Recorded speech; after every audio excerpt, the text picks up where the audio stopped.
할렐루야. 자, 여러분 한 주간 잘 지내셨습니까? 소리가 다들 작으시네. 어떻게 한 주간 잘 지내셨어요? 네. 자, 우리 앞뒤좌우로 한번 우리 지체들에게 이렇게 한번 쳐다보시고 이렇게 스마일 웃으시면서 윙크 한번 해보시겠어요? 우리 영용제 한번 윙크 한번 해주세요. 네? 누구한테?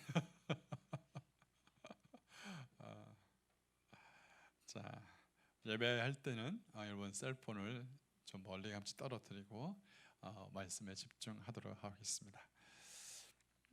우리 광고 먼저 알려드립니다. 우리 지체들 그 레이버 데이 때 9월 6일 날 월요일 날 주소에 나와 있습니다. 그때 우리 청년들 같이 식사하고 또 이렇게 교제하는 시간을 갖습니다. 여러분들 오실 수 있는 분들은 빠짐없이 다 오셔서 함께 나눌 수 있도록 그렇게 해주시기 바랍니다. 파리가 한 마리 들어와가지고 자, 우리 옆에 분에게 이렇게 말합시다. 옆에 있는 지체들을 보면서 칭찬할 수 있는 한 가지를 한번 뽑아보시고 옆에 있는 지체들 얼굴 한번 마주치면서 앞뒤 좌우로 해서 오늘 당신 이런 부분이 너무 멋있습니다. 너무 예쁩니다. 너무 기가 막힙니다. 한번 지체들을 향해서 이렇게 한번 칭찬을 하나 하겠습니다. 자, 한마디씩. 자, 우리 민지자매하고 우리 찬조자매님, 네, 서로 언니 동생 칭찬 한마디씩. 몰숙해서 여기는 거의 그 아일랜드예요. 자, 우리 지체들, 자, 오늘 말씀을 같이 받도록 하겠습니다. 우리 에베소서 5장 15절에서 18절 말씀의 제목을 먼저 같이 읽겠습니다. 같이 읽습니다. 시작. 때가 악할 때 우리는 라는 말씀에 한번 같이 한 절씩 교독합니다. 그런즉 너희가 어떻게 행할 것을 자세히 주의하여 지혜 없는 자같이 말고 오직 지혜 있는 자같이 하여 그러므로 어리석은 자가 되지 말고 오직 주의 뜻이 무엇인가 이해하라. 취하지 말라 이런 방탕한 것이니 오직 성령의 충만을 받으라. 아멘. 여러분, 그 지식과 지혜, knowledge와 wisdom 그 차이가 뭐라고 생각하십니까? 지식과 지혜 그 차이가 뭐라고 생각하세요? 지식은 네? 정보, 그렇죠. 정보일 수 있죠. 또 지식은 한번 이렇게 브링업 해보십시오. 뭐 답을 해주는 걸 기대하고 있을 것 같은데 저는 답을 안 해줍니다. 잘. 지식은 뭐 정보일 수 있고 여러분이 습득되어지거나 아니면 배워서 알게 되어진 모든, 그죠? 그 모든 형태를 지식이라고 하는데 지혜는 뭘까요? 지식이 아무리 많아도 그 지식을 사용할 수 있는 능력이 없으면 그 지식은 무용지물이 되어집니다. 여러분, 아무리 많은 지식을 갖고 있어도 그 지식을 가지고 있는 사람이 여러 가지 그 도구와 툴을 가지고 있어도 이 아주 전문가 한 사람이 가지고 오는 펜 하나와 이 페이퍼 하나 가지고 대결을 했을 때 그 대결을 했을 때는 지식이 있는 사람이 좋은 툴을 있어도 사용할 수 없다면 아무런 툴이 별로 없어도 거기에 대한 지혜가 있는 사람하고 견줄 수가 없듯이 이 지식과 지혜를 견줄 때 지혜를 이길 만한 것이 없습니다. 여러분, 살아가다 보면서 지혜가 얼마나 중요한지를 우리가 알 수 있는데요. 사실 저는 새로운 것을 배우는 걸 굉장히 좋아합니다. 여러분은 어떻습니까? 뭔가를 새로운 것을 배우는 거 좋아하세요? 다음 그림을 한번 보시면 제가 이걸 만들었습니다. 뭐 쌤은 왜 웃죠? 저것도 만든 거라고 좀 그렇게 볼 수 있겠지만 제가 유선상의 도우심을 받아 저울을 만들기 위해서 저는 롱비치에 가서 툴을 한꺼번에 이제 굉장히 좋은 좋은 툴은 아니지만 그 모든 있어야 될 톱부터 시작해서 전기톱부터 시작해서 모든 것이 두 박스 안에 들어있는 거를 200불 안에 그걸 샀습니다. 유즈원을. 그래서 뒤에 목공소를 차려서 저거를 만들었는데 만들면서 제 속에 얼마나 기쁨이 있는지 모릅니다. 그래서 조금 더 한 단계 나아가서 제가 뭘 만들기 시작했냐면 다음 그림을 보시면 뭐라고 생각하십니까? 컴퓨터 책상을 만들기 시작했습니다. 그래서 이 컴퓨터 책상을 나무를 이어서 그를 본드로 붙이고 저걸 크램프라고 하나? 저걸 크램프? 네, 크램프. 자, 그걸 해서 압축을 해서 이렇게 아주 이렇게 접착을 만들었어요. 근데 저걸 만들고 나니까요. 그래서 저는 아무것도 없이 저렇게 그냥 책상만 만들고 있는데 갑자기 저희 둘째가 아빠 그 뭐죠 이렇게 컴퓨터 책상에 놓는 그 슬라이딩 되어지는 키보드 판을 만들면 어떨까요? 그래서 또 유선상을 찾아서 만들어서 그 다음은 게 만들어졌습니다. 이걸 만들었습니다. 예, 아무것도 모르는 상태에서 그냥 하다 보니까 조금씩 날리지가 생겼는데 문제는 저걸 만들어도 사용을 어디다 해야 될지 몰라서 방치하고 있다는 겁니다. 혹시 필요한 사람이 있으시면 가져가도 됩니다. 왜? 저는 어디다 사용할지 몰라서 만들었지만 저게 필요한 곳이 있으시면 지혜를 사용해서 가져가십시오. 아멘. 왜? 필요한 분이 있으시면 가져가면 됩니다. 이처럼 지식은 우리가 살아가야 할 길을 보여주지만 지혜는 어디가 올바른 방향인지 알려주는 방향을 알려줍니다. 이 길이 바른 길인지 그릇된 길인지는 길을 가다 보면 알 수 있겠다 하지만 그러나 지혜 있는 사람은 이 방향이 바른 방향인지 틀린 방향인지를 알고 가는 것입니다. 잠언 9장 10절 말씀 가운데 같이 읽습니다. 여호와를 경외하는 것이 지혜의 근본이요 거룩하신 자를 아는 것이 명철이라. 굉장히 중요한 말씀이에요. 시편 111편 10절 말씀도 똑같이 말합니다. 여호와를 경외함이 곧 지혜의 근본이라. 그 계명을 지키는 자는 다 좋은 지각이 있나니 여호와를 찬송함이 영원히 있으리로다. 한국말이 어려운 사람을 위해서 제가 영어를 다 밑에 만들었습니다. 이것도 지혜가 있었기 때문에 만든 거죠. 자, 그러면 질문을 하죠. 하나님을 경외하는 것이 왜 지혜의 근본일까? 왜 지혜의 근본을 하나님을 경외하는 것이라고 말할까? 왜일까요? 민지자매,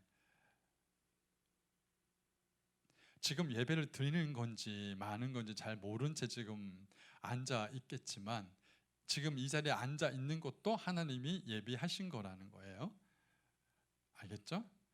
미국 땅에 어쩌다가 왔는데 와가지고 누굴 만났는데 이 만난 사람들이 다 예배자들이라 계속 먹이고 입히고 하다 보니까 지금 예배 자리까지 앉아 있는데 자기는 자기가 왜 앉아 있는지 모른 채 지금 앉아 있지만 이것 또한 하나님이 창세전부터 예배해 놓으셨다는 거예요. 자, 묻는 질문이 뭐냐면 왜 여호와를 경외하는 것이 지혜의 근본일까? 자, 만약에 여호와를 경외하지 않으면 어떤 일이 생길까? 자, 그 답은요 아주 쉽습니다. 여호와를 경외하지 않으면 결국은 하나님에 대한 두려움이 없어지면 결국은 인간은 죄를 지을 수밖에 없게 되어집니다. 죄에서 어떤 인간도 벗어날 수가 없다는 것입니다. 죄를 짓게 되어지는 그 자체뿐만 아니라 하나님의 경외함이 없으면 이 죄가 그 사람을 삼키게 되어지고 결국은 그 사람은 지옥으로밖에 갈 수밖에 없습니다. 자, 그러면 인간은 어렸을 때부터 죄를 가르치지도 않았는데 어린 아이들 보면 서로 물고 뜯고 꼬집고 때리고 하는 거를 배운 데도 없습니다. 가르친 사람도 없습니다. 전혀 이런 것을 가르친 사람도 없는데 저절로 인간에게 드러나는 겁니다. 여러분 이해되십니까? 진짜 이 꼬마가 전혀 아이를 이렇게 뭐 폭력적인 드라마를 본 것도 없고 가르친 것도 없는데 이 아이가 죄의 뿌리를 갖고 있더라는 거죠. 제가 한국에서 사역을 할 때에 주일학교에 어떤 한 아이가 주일학교에 딱 오면 선생님들이 다 긴장을 합니다. 왜 긴장을 하냐면 이 아이가 등장하면 반드시 뭐가 없어져요. 그 말이 뭐냐면 그 아이가 선생님 가방을 뒤져서 훔쳐가는 거예요. 그리고 들켰어요. 그래서 이 아이가 교회에 오면, 교회에 오는 아이들 막을 수는 없잖아. 그러니까 교회에 오면 비상이 걸려서 선생님들이 자기 가방을 일찌감치 챙깁니다. 자, 근데 이 친구를 제가 목욕탕에서 만났습니다. 두 사람이 탕에서 아무것도 가져갈 것도 없고, 그래서 그 둘이 저하고 그 이제 3학년짜리 아이하고 탕에 뜨끈뜨끈 데서 앉아서 제가 물었습니다. 야, 너 남의 것을 언제부터 손을 댔니? 라고 물으니까 2학년 때부터 손을 댔다고 합니다. 그때 남의 것을 처음 훔칠 때 그때 너 어떤 마음이 들리? 라고 물으니까 그때는 아주 두려웠다고 합니다. 지금은 어때? 라고 하니까 저는 그 아이 3학년짜리가 아이가 하는 말에 깜짝 놀랐습니다. 목사님, 남의 것을 훔칠 때 쾌감이 온다는 거예요. 여러분 이해가 됩니까? 짜릿하다는 거예요. 고개를 흔드는 친구는 또 뭐예요? 이해가 돼요. 경험이 있으시는군요. 저도 모르는 경험이 있으시는군요.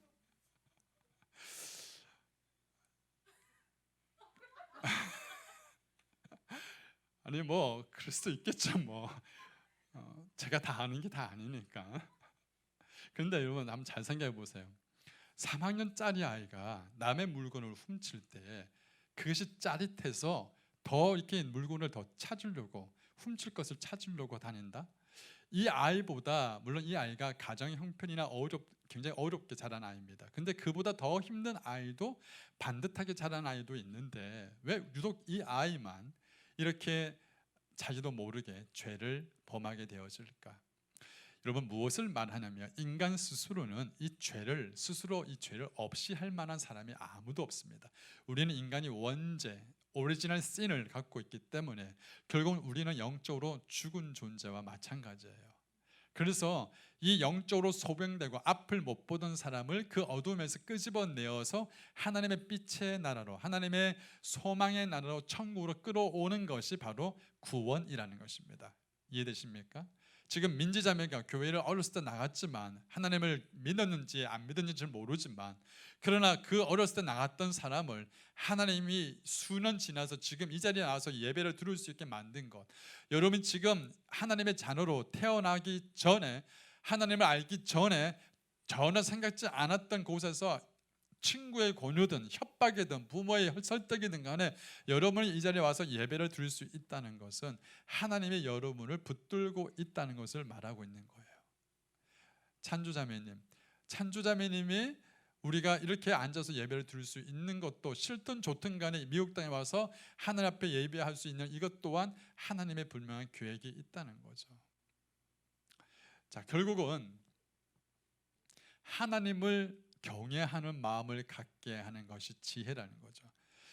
죄를 지었기 때문에 악인이 아니라, 그 속에 죄를 지었기 때문에 악인이 아니라 그 속에 하나님을 경외하는 마음이 없기 때문에 악인이라고 하는 것입니다. 여러분 잘 기억하셔야 됩니다. 사람들은 악인을 뭐라고 말하면 악한 짓을 하는 사람이 악인이라고 생각하지만, 그러나 원칙적으로 악인은 그 마음 속에 하나님을 경외하는 마음이 없기 때문에 그 사람을 악인이라고 말하는 겁니다. 죄는 그 악한 사람이 하나님을 경외하는 마음이 없는 사람들의 생각의 결과이지 단지 죄를 지었기 때문에 악인이라고 말하는 게 아니라는 거예요. 여러분 이해되십니까? 성경 분명히 말씀하고 있습니다. 시편 10편 4절 같이 읽습니다. 악인은 그 교만한 얼굴로 말하기를 여호와께서 이를 감찰치 아니하신다 하며 그 모든 사상에 하나님이 없다 하나이다. 시편 53편 1절 시작.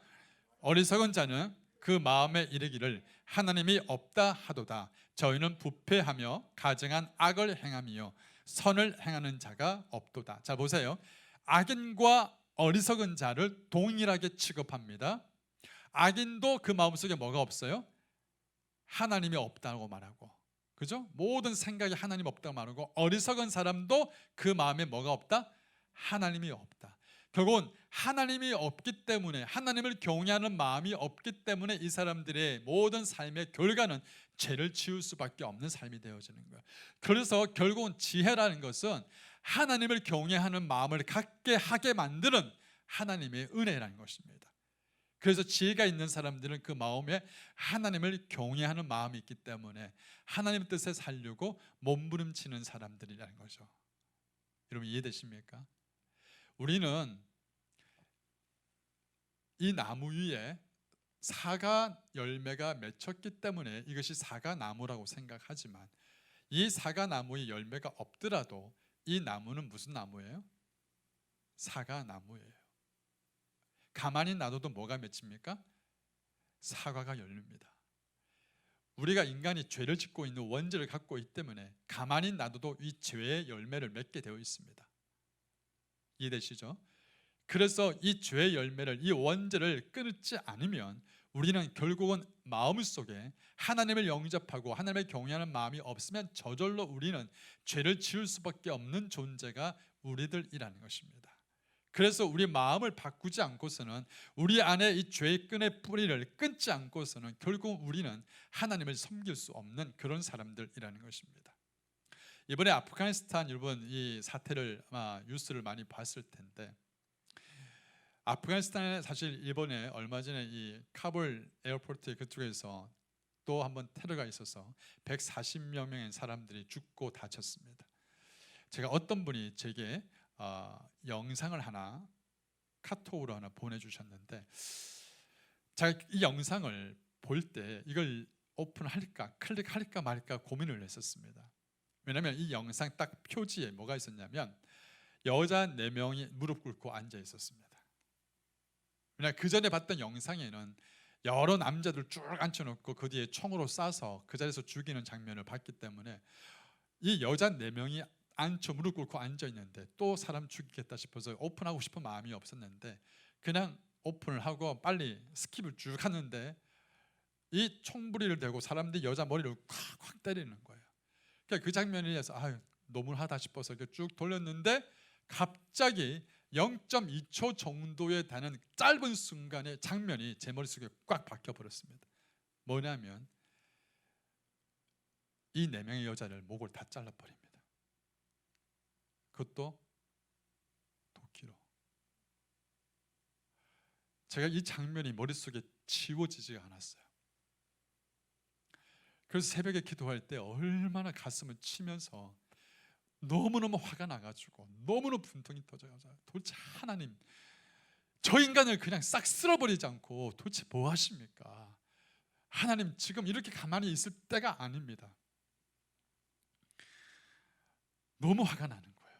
그래서 새벽에 기도할 때 막 하늘 앞에 울부짖고 기도하면서, 그러면서 제 마음속에 어떤 마음이 드냐면 하나님이 이 심판의 그 진노의 그 잔이 이제 거의 콸콸콸콸 넘칠 때가 되었고, 이제 이런 악을 행하는 악한 자들을, 그 마음속에 하나님이 없다 하는 사람뿐만 아니라 이런 정말 사람을 되지만도 못하게 취급하는 약한 사람들을 그냥 진노의 심판의 잔으로 다 엎어버릴 수 있는 그때가 지금 살고 있는 우리가 살고 있는 이 시대라는 거예요.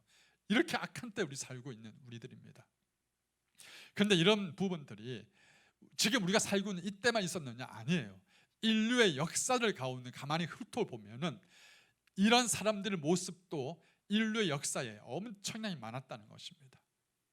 창세기 6장 말씀을 보면 5절에 여호와께서 사람의 죄악이 세상에 가득함과 그의 마음으로 생각하는 모든 계획이 항상 악할 뿐임을 보시고 땅 위에 사람 지으셨음을 한탄하사 마음에 근심하시고 이르시되 내가 창조한 사람을 내가 지면에서 쓸어버리되 사람으로부터 가축과 기는 것과 공중의 새까지 그리하리니 이는 내가 그것들을 지었음을 한탄함이라 하시니라.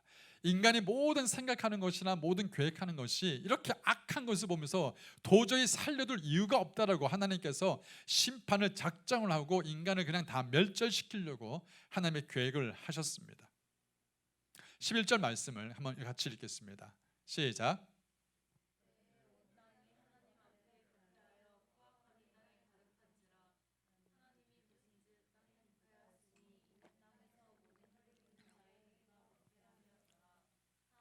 노아에게 이르시되 모든 혈육 있는 자의 포악함이 땅에 가득함으로 그 끝날이 내 앞에 이르렀으니 내가 그들과 함께 땅과 함께 멸하리라.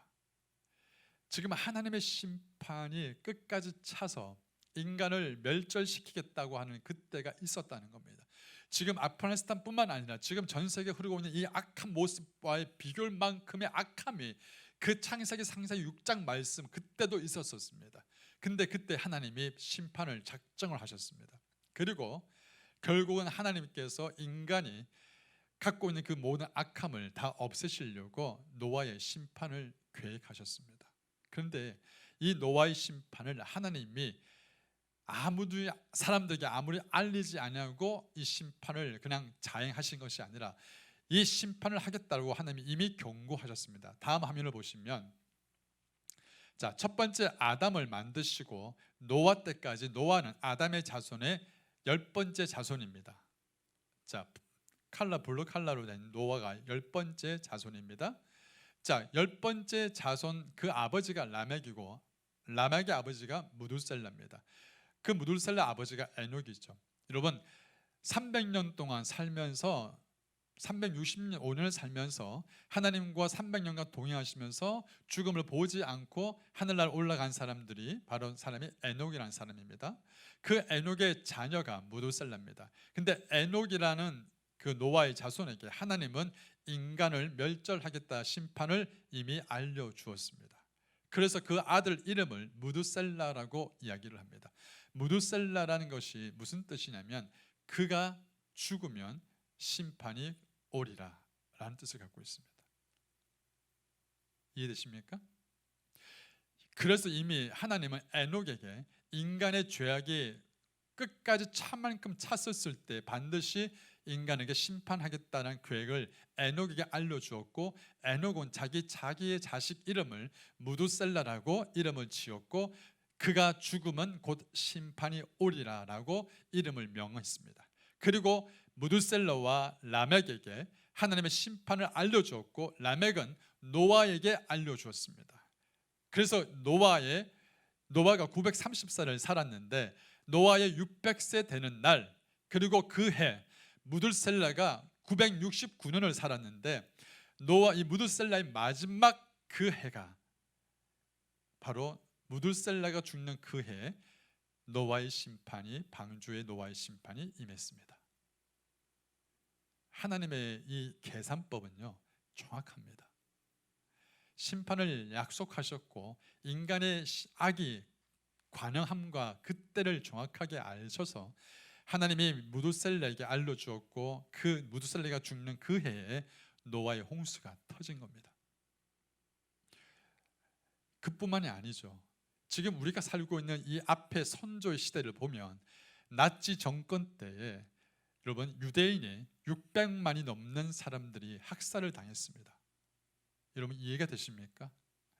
이스라엘 땅에 가면 나치의 정권에 죽었던 수많은 그 학살의 장면을 동상화 만들어서 그런 것을 기념했습니다. 그래서 이스라엘 백성들은요 백성들의 그 역사의 아픔을 그대로 기억합니다. 왜? 이스라엘 백성의 그 잔혹함과 그 모든 실수와 아픔과 고통을 그대로 기억하면서 후대에게 알려줍니다. 잊지 말라고.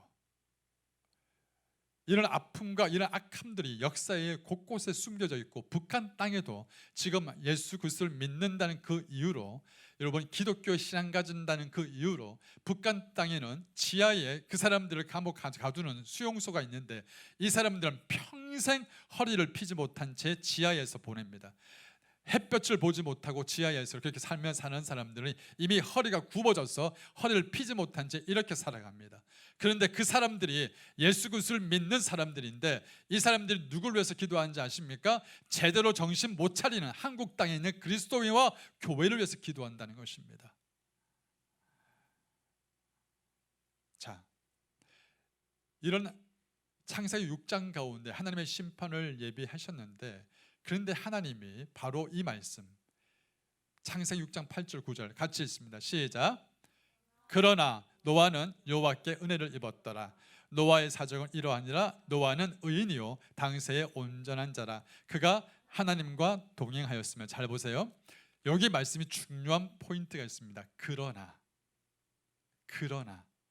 앞에 말씀과 전혀, 앞에 말씀은요 모든 사람이 하나님이 없다 하고 모든 사람들이 악한 길로 가는데, 대부분의 사람 99.9%가 다 그 길 가는데 유독 한 사람 노아는 그러나 역류하면서 전혀 사람들과 가는 길이 아닌 다른 길로 역류하면서 올라가는 거룩한 한 무리가 있는데 바로 그가 노아였습니다. 근데 이 노아가 왜 이런 하나님의 사람으로서 모든 사람들이 가는 길을 걸어가지 않냐고 반대로 다른 길로 걸어갈 수 있는 그 강력한 힘이 도대체 어디서 나왔느냐? 바로 노아가 하나님과 뭐 했다? 동행하였기 때문에 그 길을 걸어갈 수 있었다는 것입니다. 자, 동행하였다는 것은 무엇을 말을 하느냐? 노아의 신앙이 탁월해서 그게 아닙니다. 노아의 부모가 하나님을 믿었기 때문에 아니에요. 여러분 분명히 기억하세요. 신앙은 부모의 것이 아닙니다. 내 부모가 신앙이 좋아서가 아닙니다. 신앙은 철저하게 하나님과 나와의 개인적인 것입니다. 내가 부모의 덕을 입고 신앙은 결코 이어가는 것이 아니죠. 목사의 자식들 가운데에서도 하나님 뜻대로 살지 못하는 사람들이 많다고 합니다. 하물며 정말 하나님과 제대로 1:1 관계를 갖지 못하는 사람들은 하나님과 동행하는 이 거친 세상과 모든 사람이 죄악으로 가고 있는 악한 시대 때 하나님과의 말씀과 은혜의 법이 없으면 그 사람들은 여지없이 휩쓸려 가버립니다. 근데 노아는 그 마음속에 뭐가 있었다? 하나님의 법이 있었기 때문에 노아는 그 많은 흐름 속을 뚫고 나갈 수 있는 힘이 있었던 거죠. 시편 37편 말씀을 같이 한번 읽겠습니다. 시작. 의인의 입은 지혜를 말하고 그 혀는 공의를 이루며 그 마음에는 하나님의 법이 있으니 그 걸음에 실족함이 없으리로다. 아멘. 시편 25편 14절 시작. 여호와의 친밀함이 경외하는 자에게 있으며 그 언약을 저에게 보이시로다. 아멘. 제가 처음에 말씀드렸지 않습니까? 여호와를 경외하는 것이 지혜의 근본이다. 지혜의 근본이 바로 여호와를 경외하는 것이다. 여호와를 경외하는 것은 결국은 하나님의 법을 마음속에 품고 사는 사람이다. 그 사람은 하나님과 동행하는 사람이다. 자, 이 말을 누가 한번 해보시겠어요? 지금 제가 여러분에게 말씀드렸던 것을 한번 정리해서 한번 해보실 사람. 다시, 여호와를 경외하는 것이 지혜의 근본이다. 그죠? 지혜의 근본이라고 했습니다. 자, 지혜라는 것은 결국은 하나님을 경외하는 것이고, 하나님을 경외하는 사람들 그 마음속에 뭐가 있다? 마음속에 뭘 가지고 있다? 간직한다? 하나님의 법을, 하나님 말씀을 간직한다. 그죠? 하나님 말씀의 법을 간직하는 사람들은 그 마음속에 하나님 법이 있기 때문에 항상 하나님과 뭐한다? 동행한다. 여러분 이걸 기억하셔야 돼요. 이 하나님과의 관계가 있었기 때문에 수많은 사람들이 악한 때를 쫓아가더라도 하나님의 사람들은 역류하면서 살 수 있는 힘이 있다는 거예요. 저는 우리 유린제의 청년이 그런 하나님의 영유할 수 있는 은혜를 경험하기를 바랍니다. 아멘. 자, 오늘 말씀에 보면 세월을 아끼라라는 말씀이 나옵니다. 에베소서 5장 16절 말씀을 보시면 세월을 아끼라. 자, 영어로 한번 읽어보겠습니다. 시작. 자, making the most of your time, time이라고 하는데 이 time을 다른 말로 표현하면 opportunity라고 합니다. 기회라고 얘기를 합니다. 자, 세월을 아끼라는 것은 단순히 자, 우리 찬주는 이제 고등학교를 졸업하고 대학을 졸업하고 20대가 되어주고 30대 뭐하고 40대 뭐하고 이런 플랜을 짠다는 것이 지혜를 아낀다는 것이 그런 의미가 아닙니다. 물론 이것이 잘못된 것이 아니라 반드시 필요합니다. 저도 저의 삶의 라이프의 시간 계획표를 짰습니다. 내가 몇 세 때 몇 세 때 몇 세 때 뭐 하고 쭉쭉쭉 나오고 이런 것들에 대한 플랜을 다 짰지만 그러나 이것은 우리 인간이 가지고 있는 크로노스의 시간을 가지고 계획하는 겁니다. 자, 무엇을 말하냐면 세월을 아끼라 때가 악하다. 이 세월을 아끼라는 것은 하나님의 사람들이 이 악한 세대에 살고 있는 하나님의 사람들이 시간이 악하기 때문에 그 하나님의 사람들이 그 악한 시간을 기회를 주고 희생을 하더라도 돈을 주고서라도 이 악한 시간을 사서 기회를 잡아서 악한 시간을 뭘로 바꾸라? 하나님의 시간으로 바꾸라는 거예요. 여러분 이해되십니까? 이거 굉장히 중요한 부분이에요. 모든 사람들이 다 하나님의 사람이 아니죠.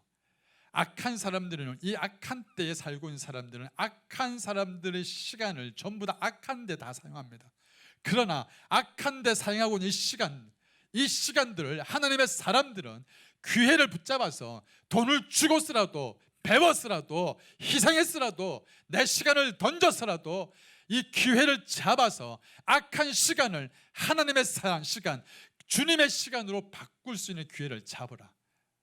바로 노아가 자신의 삶을 930년의 삶을 살았는데 이 930년의 시간 동안에 120년의 시간을 하나님의 영광을 위해서 하나님의 계획을 위해서 120년의 이 기회를 잡아서 악한 시간대를 거슬러 올라가 하나님의 시간으로 바꾸는 이 기회를 놓치지 않았던 겁니다.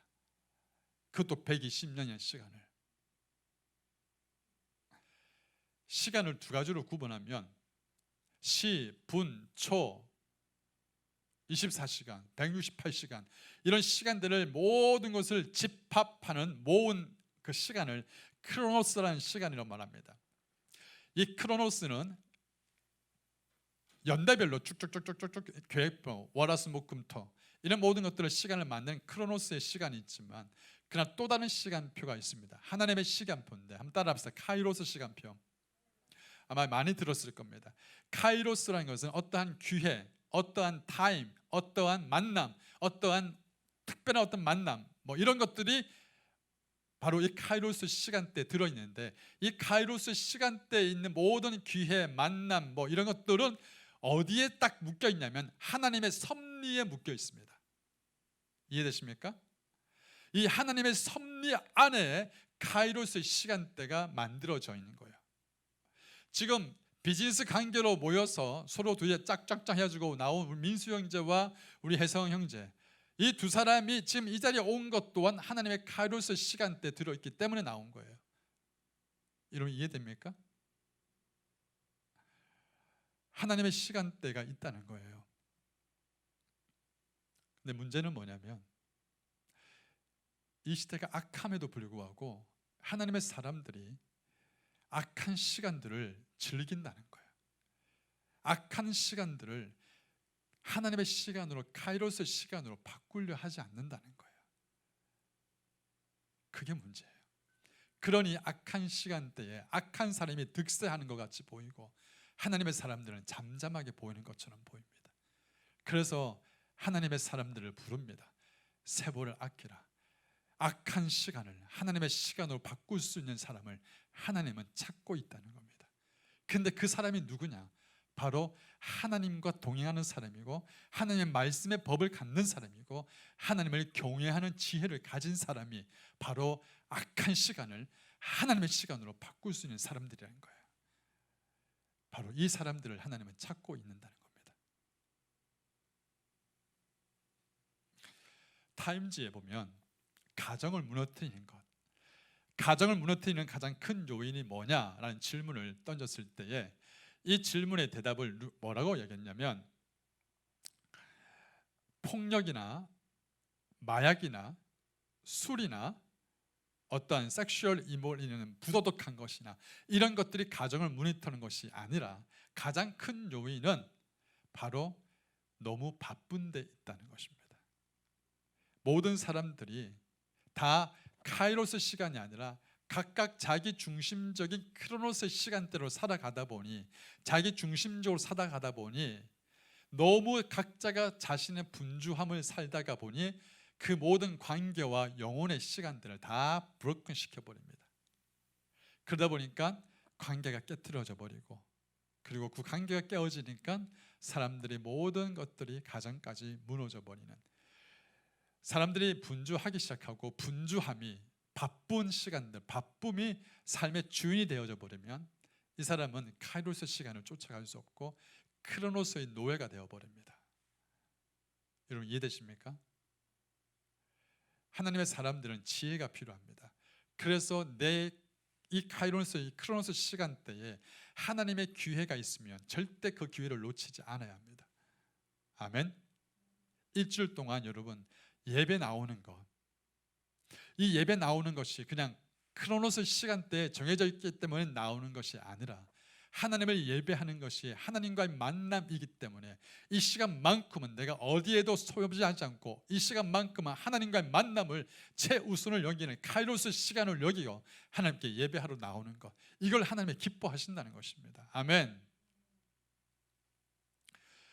사탄은요, 우리의 영혼들을 이 악한 시간대에 끌어와서 그 영혼을 하나님의 마음을 갖고 살아가게 만드는 것을 그렇게 원치 않습니다.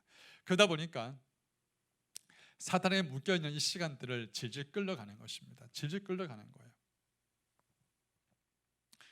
자, 그러면 어떻게 하면 우리가 이 악한 때에 악한 자에게 묶여있는 이 악한 시간을 하나님의 시간으로 바꿀 수 있을까? 어떻게 하면 이렇게 살 수 있을까? 오늘 성경에는 몇 가지 실례를 분명히 나옵니다. 15절 말씀 같이 한번 읽어봅시다. 시작. 그런즉 너희가 어떻게 행할 것을 자세히 주의하여 지혜 없는 자같이 말고 오직 지혜 있는 자같이 하고. 여기서 지혜 없는 자, 이것을 굉장히 유심히 쳐다보십시오. 지혜 없는 자와 지혜 있는 자를 지금 컴페어하고 있지 않습니까? 비교하고 있지 않습니까? 자, 이런 사람들을 이 성경은 뭘로 또 비교하냐면 어두움과 빛, 뭐와 뭐? 어두움과 빛. 지혜 없는 사람을 어두움이라 표하고 지혜 있는 사람을 빛으로 표합니다. 그래서 이 어두움에 있는 사람들은 지혜가 없다 보니까 망령되이 행동합니다. 분별 없이 행동하는 거예요. 자세히 자신의 삶을 돌아보지 않습니다. 그러다 보니까 어떻게 해요? 내 마음이 끌려가는 대로, 내 욕심이 끌려가는 대로, 내 기분이 끌려가는 대로 그냥 질질 끌려가 버립니다. 그런 사람들은 어떻게 해요? 그냥 크로노스 시간대로 내 욕심이 끌려가는 대로 그냥 끌려가 봅니다. 소의 도살장에 소가 끌려가듯이 끌려가는 거예요. 지혜 없는 사람들은.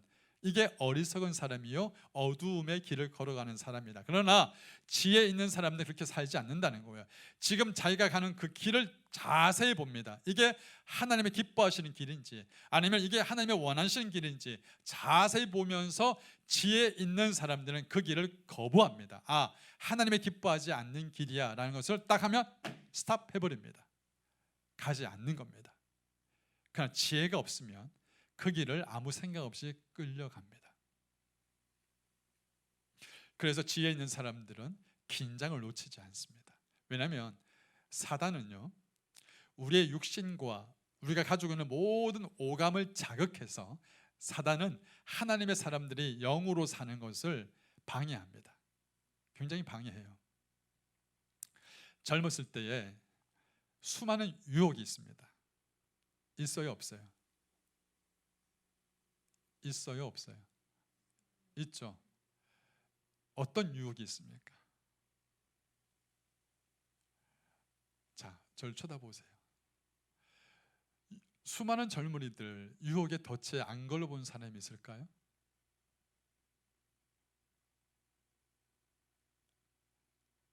한 번도 안 걸려봤어요? 걸려본 사람 한번 손 들어보세요. 한번 덫에 한번 걸려본 사람.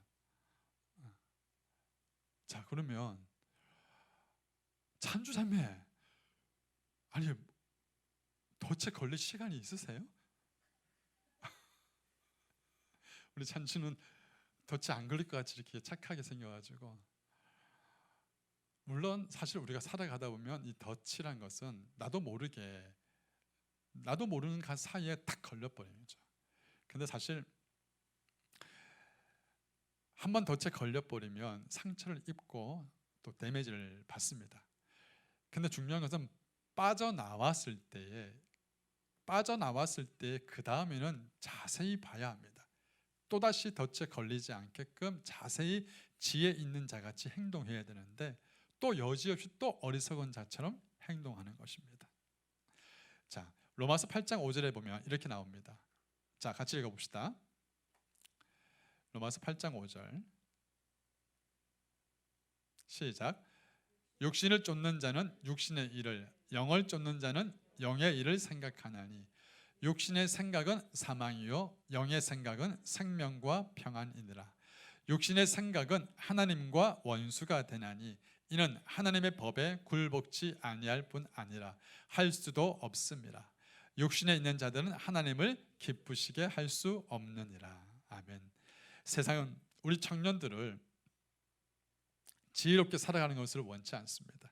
청년들을 자극해서 세상을 쫓아오라고, 세상을 따라가라고, 세상이 원하는 대로 한번 살아보라고 우리에게 요구합니다. 그래서 달콤하게, 짜릿하게 세상은 우리에게 아주 화려하게 우리에게 덫을 놓습니다. 그런데 이게 덫이란 걸 몰라요. 덫은 걸려보면 아는 거죠. 너무 아프고 고통스러운 걸. 근데 사실은 그걸 모르고 따라갑니다. 왜? 남들이 다 가니까, 남들이 다 하니까 나도 하고 싶다는 거예요. 그런데 지혜로운 사람은 자세히 쳐다보면서 이게 어둠의 길이었구나라는 것을 알아가는 거예요. 그래서 우리 청년들이 살 때 정말 절대적으로 필요한 것은 바로 하나님의 지혜입니다. 꼭 기억하십시오. 하나님의 지혜가 너무너무 필요한 것입니다. 근데 지혜가 어디서부터 온다? 하나님을 경외하는 데서부터 온다. 또한 오늘 말씀 끝이 뭐냐면 하나님을 경외하는 뿐 아니라 성령의 충만함으로 온다라고 이야기를 합니다. 자, 17절 말씀 시작. 그러므로 어리석은 자가 되지 말고 오직 주의 뜻이 무엇인가 이해하라. 술 취하지 말라. 이는 방탕한 것이니 오직 성령의 충만을 받으라. 자, 아까 말씀을 보면 지혜 있는 사람과 지혜 없는 사람, 빛과 어두움, 어리석은 사람과 그죠? 지혜 있는 사람은 차이를 한다고. 즉 어리석은 사람은 그 마음속에 어떻게 해요? 하나님이 없다 할 뿐 아니라 지혜가 없는 사람이고 자기 육신대로 쫓아서 사는 사람입니다. 근데 육신대로 쫓아가는 사람의 실 이기장풀을 보여준 게 뭐냐면 술 취하지 말라는 거예요. 이해됩니까? 술 취하지 말라. 아, 목사님, 성경 어디에 술 먹지 말라고 나옵니까?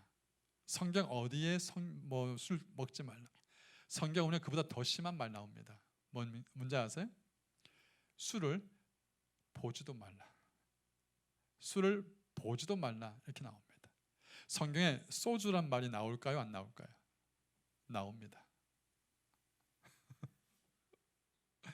요즘 하도 이 성경이 번역된 성경들이 많아서 소주란 말이 나옵니다. 근데 여러분, 술 취하지 말라는 건 이 술 취함이 결국은 어리석은 사람과 지혜 없는 사람의 아주 쉬운 이기잼플입니다. 왜냐하면 이때 이 말씀을 썼던 이 이스라엘 유대 사람들은요, 술을 먹게 되어지면 그 다음이 문제입니다. 뭐예요? 무절제와 방탕함이 따라옵니다. 나중에는 술을 먹는 게 아니라 술이 자기를 삼켜버립니다. 제가 어제 교회에서 12시 반에 이제 문을 잠그고 집으로 이제 들어갔습니다. 차를 몰고 집으로 가는 길에 여기에 스테이지 길 있지 않습니까? 이 스테이지 길이 밤에는 어두워요. 라이트가 없기 때문에. 근데 가고 있는데 제 눈엔 뭐가 보였냐면 어느 한 사람이 길바닥에 쓰러졌는데 허리부터 다리까지는 차도에 놓여져 있고 허리부터 머리까지는 길 옆에 숲에 반이 딱 걸쳐 있었습니다. 그래서 제가 가는데 그 사람을 제가 본 거예요. 그 순간에 갈등이 있었어요. 짧은 시간이지만. 근데 제가 그때 누가 생각이 났냐면 저희 할아버지가 생각이 났어요.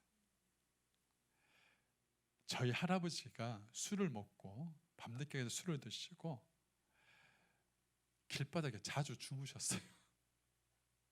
그래서 할아버지가 술을 먹고 집으로 갈 때쯤 되면 전화가 옵니다. 얘야, 너희 할아버지 집에 간대.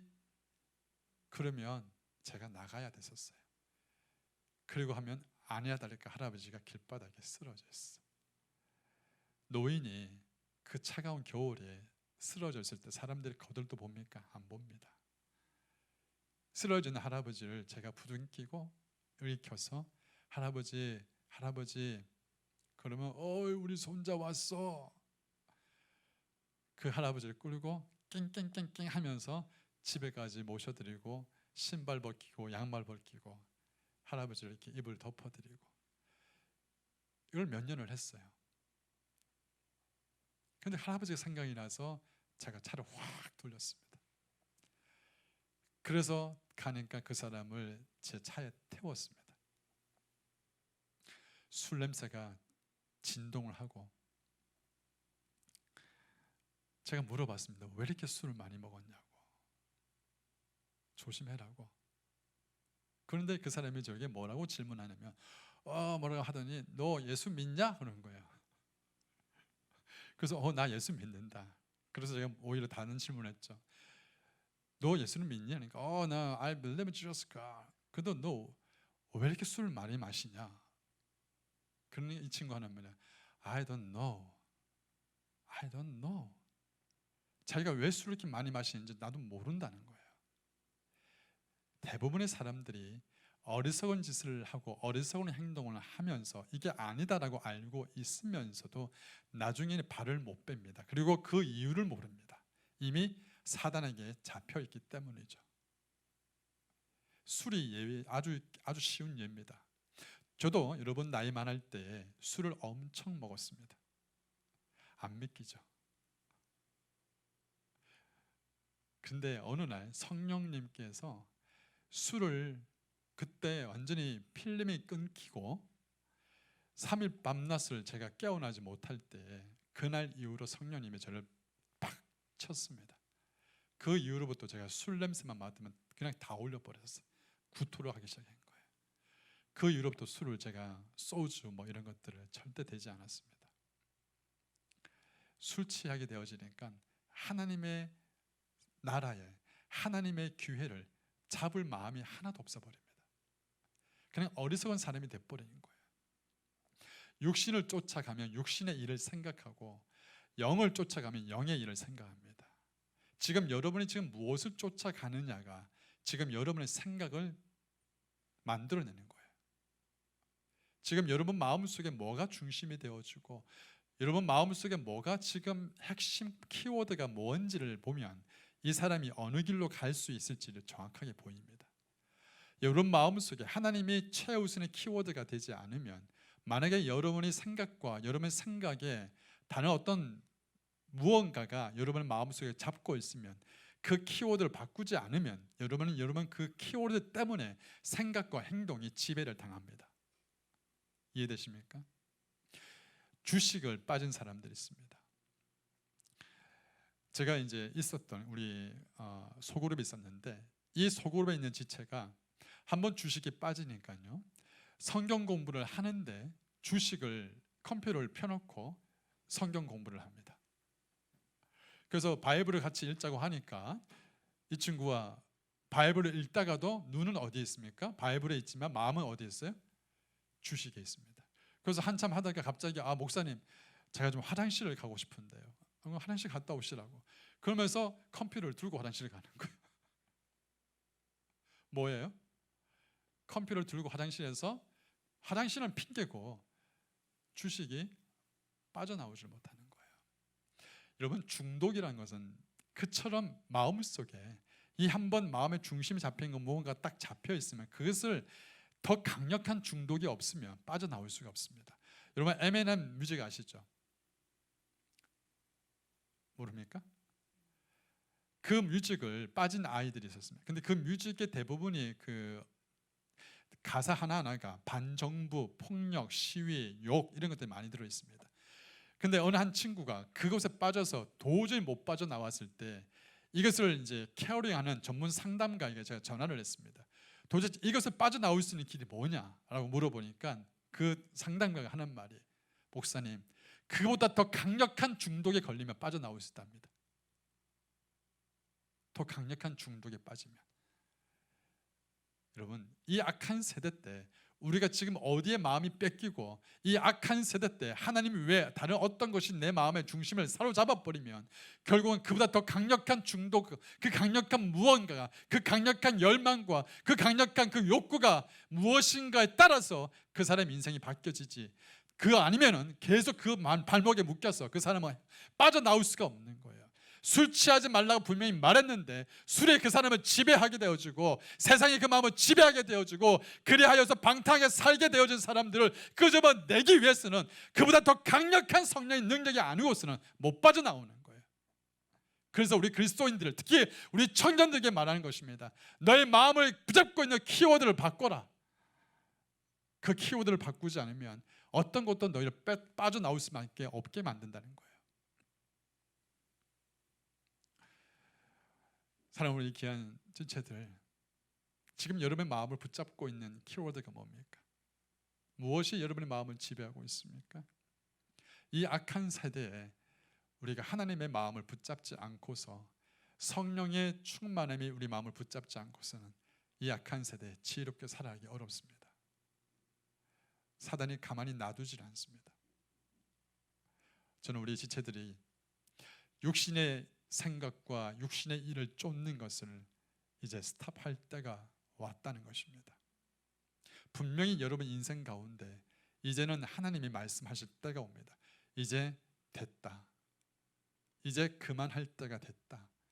이제는 멈출 때가 됐다. 분명히 여러분에게 결단을 요구할 때가 반드시 옵니다. 그때는 카이로스 때입니다. 그 시간대를 놓치지 마십시오. 내가 비록 손해보고, 내가 비록 재미가 없고, 내가 비록 그 시간대에 내 모든 것을 날린다 할지라도 카이로스의 그 시간을 잡으십시오. 그래서 하나님의 영의 생각으로 붙들려서 남은 인생을 하나님과 동행하는 지혜로운 인생을 사는 저와 여러분 되기를 간절히 소원합니다. 한번 다 눈을 감아 보십시오.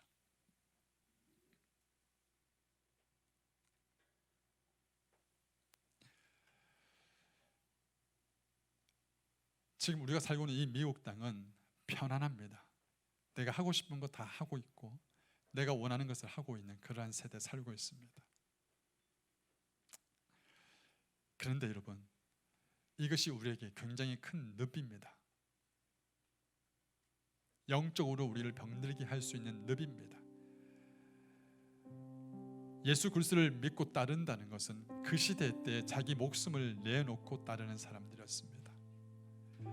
예수 그리스도를 믿는다는 것은 어쩌면 자신의 생명을 내어놓고 주님을 따른다는 그런 시대였습니다. 근데 요즘 우리 시대는 그렇지 않습니다. 하나님의 카이로스 시간을 분명히 말씀함에도 불구하고 우리는 그 기회를 잡지 못한다면 결국 우리는 어리석은 사람밖에 되지 않습니다. 사랑하는 성도님, 우리 지체들 꼭 기억하세요. 악한 시간을 살고 있는, 우리 악한 시대에 살고 있는 우리들이 하나님의 뜻을 쫓아 살 수 있기 위해서는 성령의 도우심이 필요합니다. 우리 지체들 성령님을 구하십시오. 아멘. 우리 시간 같이 찬양하며 주님께 나아가겠습니다.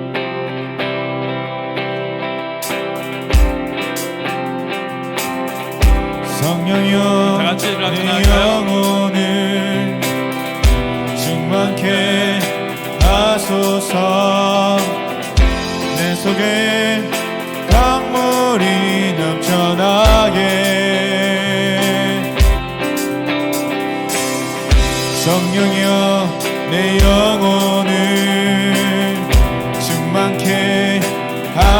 하소서. 내 속에 강물이 넘쳐나게. 오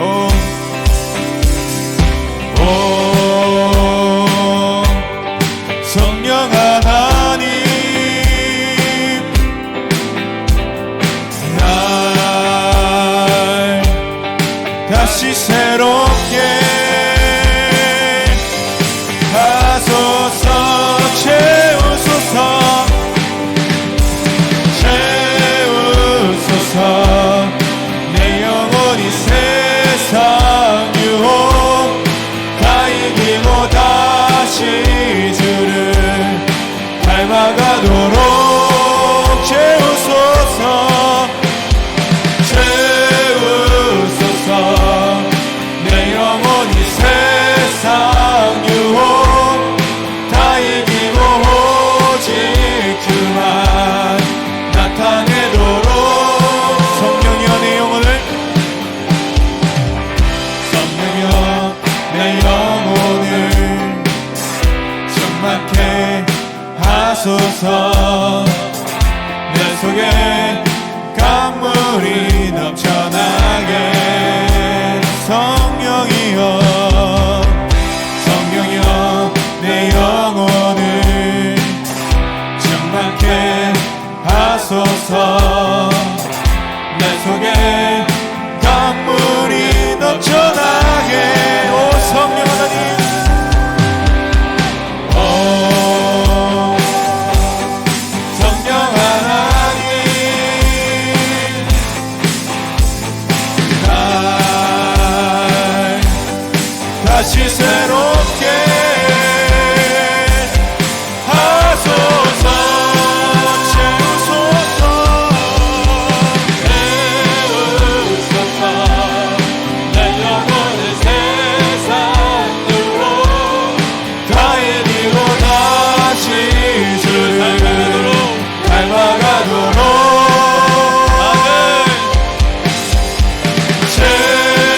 채우소서. 내 영혼이 세상 유혹 다 이기고 오직 주만 나타내도록. 채우소서, 채우소서. 내 영혼이 세상 유혹 다 이기고 다시 주를 닮아가도록. 채우소서, 나의 영혼을 세상 유혹 다 이기고 오직 주만 나타내도록. 채우소서,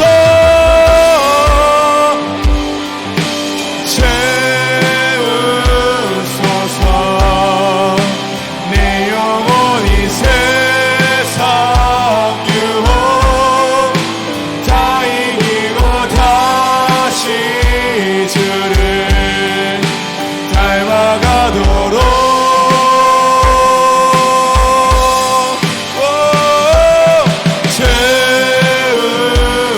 채우소서. 내 영혼이 세상 유혹 다 이기고 오직 주만 나타내도록.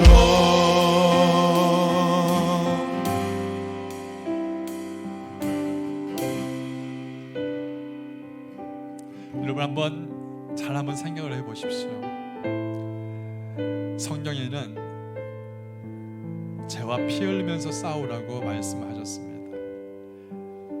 그죠? 근데 우리 지체들 가운데 죄와 싸울 때 정말 피 흘면서까지 싸워본 적이 있는 지체가 있습니까?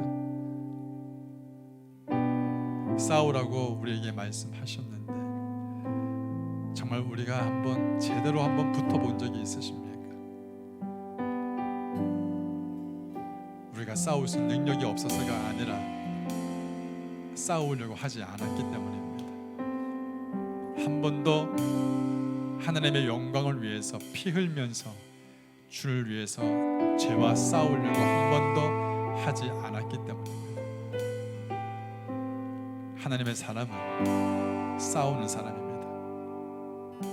패배하는 사람이 아니라 성령님의 도우심으로 피 흘면서까지 죄와 싸워 이기는 삶입니다. 저는 우리 지체들이 이런 믿음의 용기를 가졌으면 좋겠습니다. 이런 믿음의 도전을 하기 원하고 더욱더 주님 안에서 더 강해지기를 원합니다. 더 단단해지기를 원하고 또 하늘의 지혜를 구하기를 바랍니다.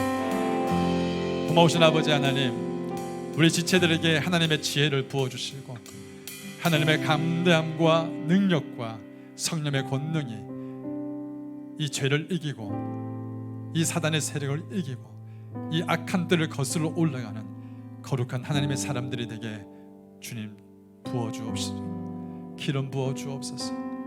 성령님 터치해 주시고 그 어떤 순간에도 루저가 아니라 하나님의 사람으로 당당히 일어설 수 있는 주의 성도, 주의 백성, 주의 군사가 되어줄 수 있도록 축복하여 주옵소서. 예수 그리스도 이름으로 간절히 축복하며 기도합나이다. 아멘.